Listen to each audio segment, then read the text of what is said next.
Hello everyone, today I am with the one and only, the man, the myth, the legend, Snarkyguy. I'm in Shanghai for the latest edition of China Stories.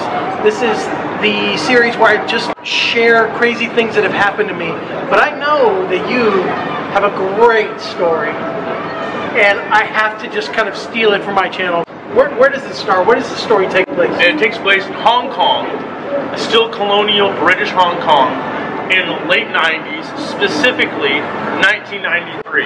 Yes, okay. And if I'm correct in remembering, it was in the Walled City, right? Yes. The Walled City of Hong Kong, the legendary Walled City. The Walled City of Kowloon was the most densely populated place on Earth at the time. Yeah. It was an old Chinese camp. It was no man's land. Yeah. Police won't go in there. Postmen won't go in there. They're stealing their water and electricity. Triads run the whole ball of wax. It was the Wild West of China, kind of. Wild East. The Wild, okay. The Wild East of China. It was like an actual Chinese army camp, like in the 1920s. And they kept on building it up until they connected things to the point where, like, there's an old temple in there that could never see the light of day because it's completely covered up.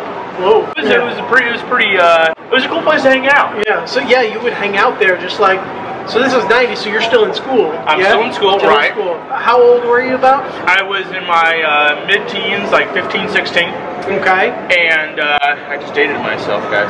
So, there you go. I was going to school right nearby, and after school I'd just go in there and hang out. There'd be like all these crazy things you never saw anywhere. Like there'd be like a barber shop where you could get a sandwich. And they put like a little, drapery thing over so you can eat your sandwich and kind of tuck it in there.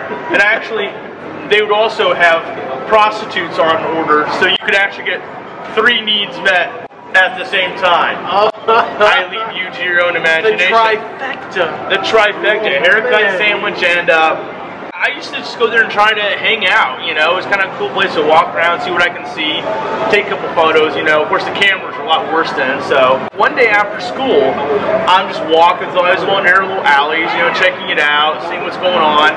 There's this place they were making fish balls in these buckets with their feet. And they would just like stomp on this meat, chomp it down with their feet, little kids, stomping on this, it was unregulated a whole bit.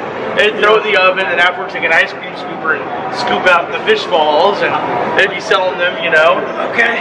Yeah. It's happened upon this lady in the little mouth of an alleyway with this giant golden tea urn.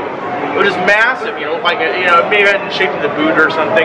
And she had these little bowls of tea right next to it, a little bowl with a glass, bowl, glass, stacked up so far. Okay. And it was just the most wonderful smelling tea. So I asked, how much is this? And she said it's 50 cents Hong Kong. Which is nothing. Which is nothing. Now it's nothing. Then it was even more nothing. You have, actually I think it was the same because the Hong Kong dollar has always been pegged to the US dollar. So is that how it works? 7.75 to $1. So I guess it's always been the same. Okay. But anyway, so now, not much at all. We're talking, 20 cents or something like that for a cup of tea. So, I swigged down one. Wonderful. The best tea I've ever had in my life. Seriously.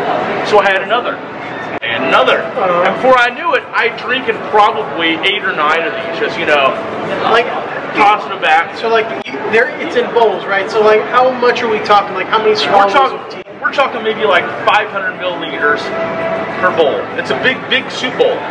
Wow, that's tea. No joke, dude. So you drink that much down. First of all, you're gonna have to pee like a racehorse. Yeah. Second of all, it was just wonderful. And the more I drank, the better it was.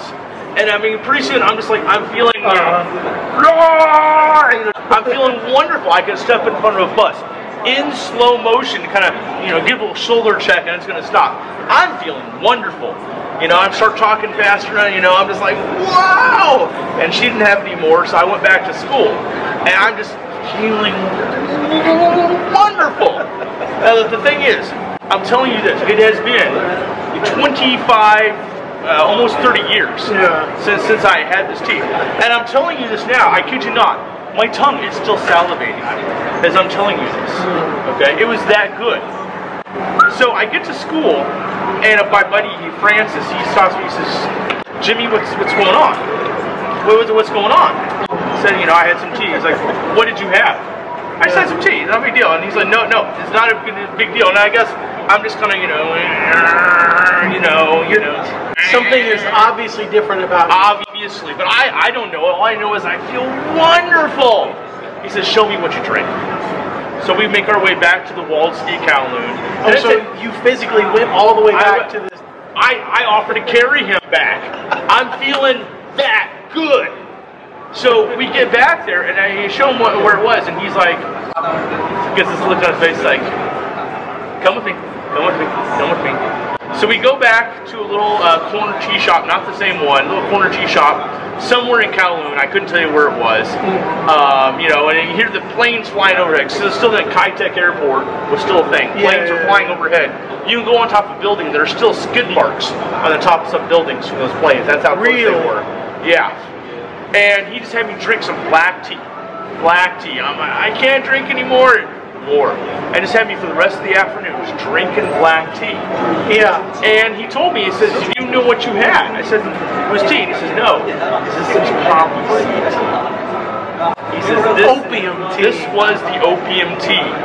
I had no idea. He said, promise me you will never touch that again. I promised him, of course. And as God is my witness, I have never went back there. But I think about it. One time, 8 or 9 cups. And I still, my tongue, I mean, I'm still salivating right now as I'm thinking about it. It was that good. One time. And I've never touched it again. I don't think I would have touched it if I had known. If you had known, But, you know, it was one of those things, it was theirs in the Walled City where it was lawless. Criminals, if they could escape into the Walled City, they're home free. So there was no regulation of any type in there. And so you could have, like, potentially could have drunk yourself to an overdose. Yeah. Well, I mean, I don't know how strong it was, but you know, strong enough. It was like maple syrup. Whoa! It was some really thick tea. I mean, you know, you pour enough in a bathtub, you could probably surf on it. You know, it was really thick, and it was just the flavor was just outstanding. And I know I'm sounding like I'm trying to pump up the old drunk trade. The truth is, I never would have tried it if I had known. Yeah. But, there it was. What? Don't do drugs, particularly in China. Oh, yeah, no joke. Yeah, in China, they will, behead or be-nut or something you. That's nuts, and I mean, that's something that probably couldn't have happened anywhere else. No, it couldn't have. It couldn't happen now, because Hong Kong belongs to China now. Yeah, and also the Walled City is gone. No more. Yeah, shortly after there, the current governor went through and cleaned it out. The last governor of Hong Kong, Chris Patton, was his name. He went in and completely cleared it out. They relocated everyone. They tore it down, and they built a giant park there. Yeah. And now that temple can actually go in there. Hey, now it's got sun. There you go. All right. Yeah. It's kind of funny that we're both drinking tea. Yeah. Unplanned, by the way. It's Starbucks. It's like 2% tea, 98% sugar, and pretty much. But ganbei. Ganbei. I've already done it, but it's the thought that counts, right? It is. Wow, what a story, man. That is. I mean, the second time I heard it is just as good as the first. Yep. And now it's for you. Now you all know. Please share this video and like and subscribe and all of that. And please leave some love for Jimmy down in the comments, and also check out his YouTube channel, Snarkyguy. All right. I've been trying to plug his channel for years and years. Please let this be the moment, okay? Let this be the moment, all right? Show this guy some love, okay? Thank you all very much for watching. Got anything to say? Anything to plug? Anything going on in your life? Nothing right now. So just, enjoying the Shanghai life. Enjoying the Shanghai life. All right, guys. Thank you again, and I'll see you all next time.